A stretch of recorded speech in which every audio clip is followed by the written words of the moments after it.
eu quero, nos próximos minutos, compartilhar com você uma palavra que está vinculada ao que foi cantado aqui. Sabe que o que move a vida, o que move o mundo, são boas perguntas. E se você pensar, nós passamos boa parte da vida buscando o quê? Respostas. Buscando respostas para as grandes perguntas da vida. E hoje eu quero fazer algumas perguntas para você. Eu quero trazer perguntas e oferecer respostas. A primeira pergunta, que tem muito a ver com a Páscoa, é: quem matou Jesus? Quem é o culpado pela morte de Jesus? Alguns vão dizer e acusam os romanos. Afinal, foi o direito romano que foi evocado, e houve um tribunal romano que julgou Jesus e ele foi condenado à morte. Outros, porém, vão dizer que não, que quem matou Jesus foram os judeus, porque Pilatos deu a opção: vocês querem que eu liberte Barrabás ou Jesus? E a multidão gritou: liberte Barrabás e crucifique Jesus. E gritavam: crucifica-o, crucifica-o. Talvez alguns digam: não, não foi nem os judeus e nem os romanos. Quem matou Jesus foi o próprio Deus. Deus enviou o seu filho para morrer. E pintam até a ideia de um pai que abandonou o filho. Mas, talvez a resposta para essa pergunta, o próprio Jesus nos deu. Nós cantamos aqui que ele é eu sou o bom pastor. E em João capítulo 10, ele responde essa pergunta de quem matou Jesus. E eu quero convidar você a ler comigo esse texto. João 10, do 11 ao 18. Olha o que Jesus disse sobre a sua morte. Palavras de Jesus: eu sou o bom pastor, como nós cantamos aqui. O bom pastor dá a sua vida pelas ovelhas.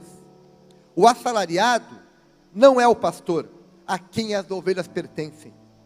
Assim, quando vê que o lobo vem, abandona as ovelhas e foge. Então o lobo ataca o rebanho e o dispersa. Ele foge porque é o assalariado e não se importa com as ovelhas. Eu sou o bom pastor, conheço as minhas ovelhas e elas me conhecem. Assim como o Pai me conhece, eu conheço o Pai e dou a minha vida pelas minhas ovelhas. Tenho outras ovelhas que não são deste aprisco. É necessário que eu as conduza também. Elas ouvirão a minha voz. E haverá um só rebanho e um só pastor. Por isso é que o meu Pai me ama, porque eu dou a minha vida para retomá-la. Ninguém a tira de mim, mas eu a dou por minha espontânea vontade. Tenho autoridade para dá-la e para retomá-la. Amém? Nesse texto, Jesus disse por 5 vezes que ele estava dando a sua vida em favor das suas ovelhas. Nós cantamos o eu sou. E nesse texto aparece 3 vezes a expressão eu dou. Eu dou. Então não foram os romanos que mataram Jesus. Não foram os judeus. Não foi o Pai. Mas Jesus entregou a sua vida por nós. Ele deu a si mesmo. Ele se entregou voluntariamente. Quando ele foi preso para ser julgado e morto, quando chegaram os soldados, diz o texto lá em Mateus 26, que Pedro pegou a espada para lutar contra os soldados. Olha a bravura, né? Ele foi sozinho contra os soldados. E aí Jesus disse: Pedro, para Pedro. Não, Pedro.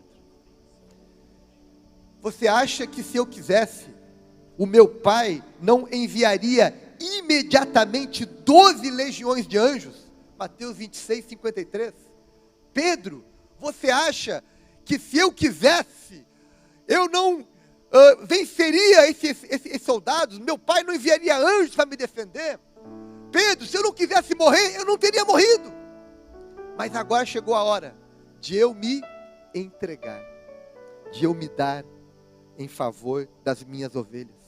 Mas Pedro, igreja, Passo da Areia, pessoas que estão nos acompanhando, ele disse: eu tenho a autoridade para fazer duas coisas: para dar a minha vida e para retomá-la. A Páscoa não é apenas sobre a morte de Jesus, a Páscoa também é sobre a ressurreição de Jesus.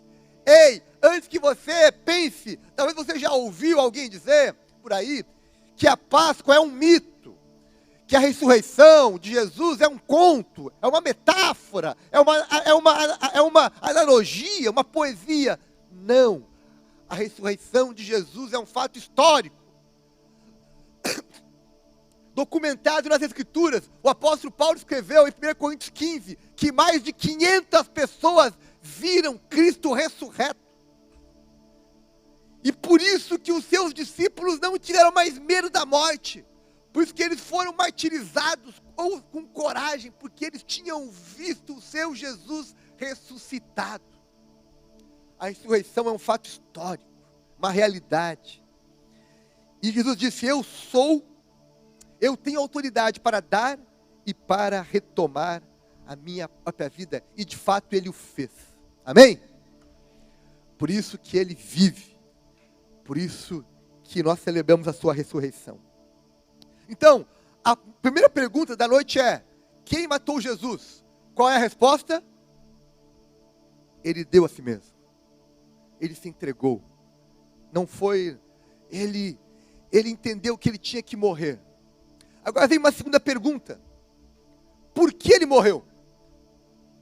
Será que não tinha outro jeito? Porque é necessário que ele morresse. Ninguém gosta de morrer. Ninguém se oferece para morrer. Por que ele morreu? E meus irmãos, essa resposta também é muito importante. E é importante que você entenda que a resposta a essa pergunta está na própria Bíblia. Lembra que Jesus veio cumprir as profecias. Ele é o cumprimento da lei, das profecias, dos rituais. E havia na história bíblica uma lei que dizia que para haver perdão de pecado, era necessário que sangue fosse derramado, que alguém morresse. Por isso que matavam cordeiros, pombas e animais, para que perdão fosse realizado. Era a lei de Deus, a lei de Moisés. E a Bíblia diz que o salário do pecado é a morte. Adão e Eva só experimentaram a morte por causa do pecado. E o pecado entrou no mundo por Adão e Eva. Veio por Adão, como disse o apóstolo Paulo, mas por Jesus veio a redenção de todos os homens. Se por um homem, no caso Adão, entrou o pecado, por Jesus, o Adão perfeito, o segundo Adão, veio o perdão. Então ele morreu porque era para o cumprimento das profecias. Foi profetizado que um dia viria alguém que morreria em nosso lugar, que seria o cordeiro perfeito, que faria o sacrifício perfeito, que firmaria uma nova aliança com o seu sangue. Por isso que Jesus morreu, para firmar essa nova aliança. E para se tornar algo que nós não tínhamos. Sabe, a humanidade não tinha algo que era um Salvador. A humanidade buscava em si mesmo redenção, fazendo seus próprios sacrifícios, fazendo seus próprios rituais.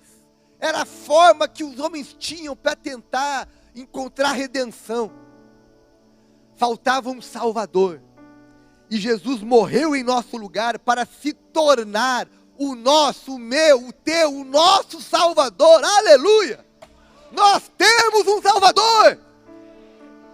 Nós temos um Salvador! Ele morreu para se tornar o nosso Salvador. Ei, você não pode salvar a si mesmo, porque você é um pecador assim como eu. E o pecado nós não temos solução para o pecado, a não ser a justiça, a graça de Jesus.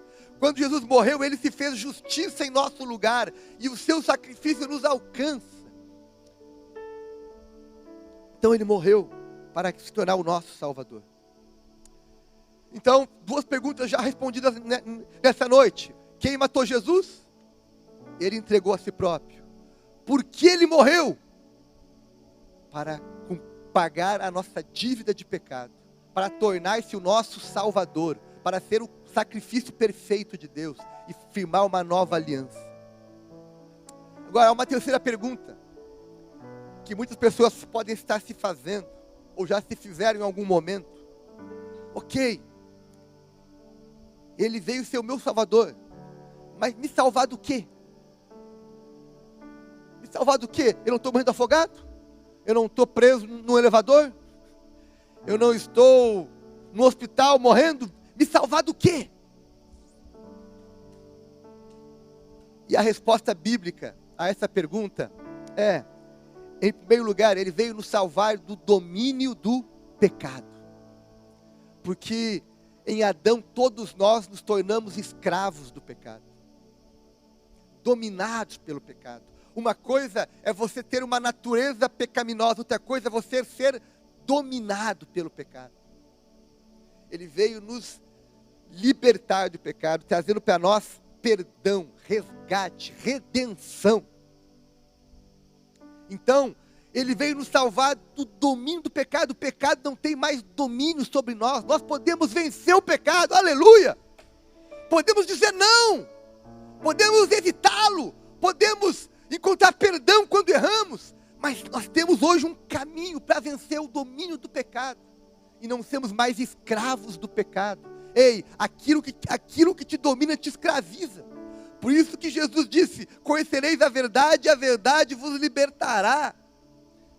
A verdade nos liberta. Então a primeira resposta é, Ele veio nos salvar do domínio do domínio do pecado. Mas não só isso, também veio nos salvar do domínio das trevas. Porque Jesus disse que o mundo jaz no maligno, que quem governa esse mundo caído é a força do mal. O diabo está presente nesse mundo, e ele influencia o sistema, a cultura, enfim, a vida que as pessoas levam. O reino dos homens, o reino que os homens construíram, é um reino influenciado pelas trevas. Mas Jesus veio para nos transportar do império das trevas para o reino da luz, amém? E mesmo vivendo num mundo caído, num mundo mau, num mundo perverso, num mundo cheio de dificuldades e problemas, mesmo vivendo nesse mundo, nós podemos nos comportar como filhos de Deus, como servos do reino de Deus, como cidadãos do reino de Deus. E temos sim uma outra cultura, um outro estilo de vida, uma outra forma de enfrentar a vida. Porque Ele nos libertou do domínio das trevas e nos deu o quê? Libertação e autoridade espiritual. Eu posso hoje usar o poder de Jesus para desfazer as obras das trevas. Eu já vi muita gente presa nas obras das trevas. Eu já vi pessoas dominadas pelas forças das trevas, e vi também o poder de Jesus se manifestar, e aquelas pessoas serem libertas daquilo, porque Ele nos deu essa autoridade. Ele nos salvou para nos dar libertação das trevas e autoridade espiritual sobre elas. Então Jesus veio nos salvar do domínio do pecado, do domínio das trevas e finalmente do domínio da morte. Sim, existe um adversário que todos nós um dia iremos enfrentar. Ninguém sabe quando será esse dia, mas o fato é que a morte irá encontrar cada um de nós. Mas por causa da obra de Jesus na cruz, da ressurreição de Jesus, nós hoje não somos mais escravos da morte. Nós somos herdeiros da promessa de vida eterna que Jesus deixou para nós. Oh, coisa especial! Ele nos deixou a vida eterna. Ele disse que a vida eterna não começa quando eu morro, mas começa quando eu me converto. A vida eterna começa agora, quando eu entendo que eu sou de Jesus, que eu fui liberto das trevas, do pecado, e não tenho mais medo da morte. Ó morte, onde está a sua vitória? Disse o apóstolo Paulo. Ó morte, onde está a tua vitória? Você foi derrotado. Então, Ele é o nosso Salvador. Ele não veio nos salvar de outras coisas, mas Ele veio nos salvar disso, do pecado, das trevas e da morte. Ei, olha para mim aqui, guarda o que eu vou te falar. Os teus maiores problemas na vida não são o teu emprego, não é o teu governo, não é o teu marido, não é a tua esposa, não é o teu pai.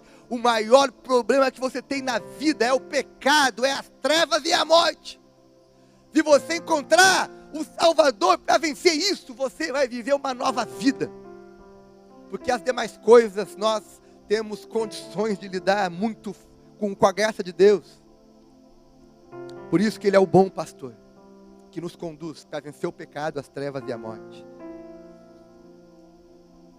Por fim, eu falei aqui que as perguntas que nos movem, as perguntas nos fazem buscar respostas. E eu falei que quem matou Jesus, a resposta que eu ofereço, Ele deu a si mesmo. Para ser o quê? O nosso Salvador. Para nos salvar do quê? Do domínio do pecado, do domínio das trevas e do domínio da morte. Mas há uma última pergunta, talvez, que você esteja se fazendo nessa noite. Ok, e qual é a minha parte nisso? Aonde eu assino? O que eu tenho que fazer então para que isso seja uma realidade na minha vida? O que eu tenho que fazer para Jesus ser o meu Salvador? Bem, a nossa parte é crer naquilo que Ele disse sobre si, que foi o que nós cantamos aqui. C.S. Lewis, um autor muito conhecido, um pensador cristão, escreveu sobre Jesus o seguinte: sobre Jesus há 3 possibilidades apenas. Primeira, pensar que Ele era um mentiroso e tudo que Ele falou é mentira. Ou então, pensar que Ele é um lunático, estava louco, nada que falou combina com a realidade. Ou então, acreditar que Ele é quem Ele diz ser. E C.S. Lewis escolheu essa opção. Eu creio em quem Ele diz ser, porque Ele não é mentiroso, não é lunático, Ele é o Filho de Deus que se fez homem. Ele é o bom pastor, Ele é o pão da vida, Ele é o caminho, a verdade e a vida, Ele é a ressurreição e a vida. Sim, é você tornar-se ovelha do rebanho de Jesus. Você precisa crer naquilo que Ele disse sobre si. Lembra, no texto que nós lemos, Ele falou o seguinte: tenho outras ovelhas que não são deste aprisco.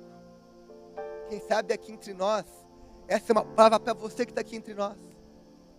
Jesus diz: olha, eu tenho mais ovelhas que eu quero alcançar.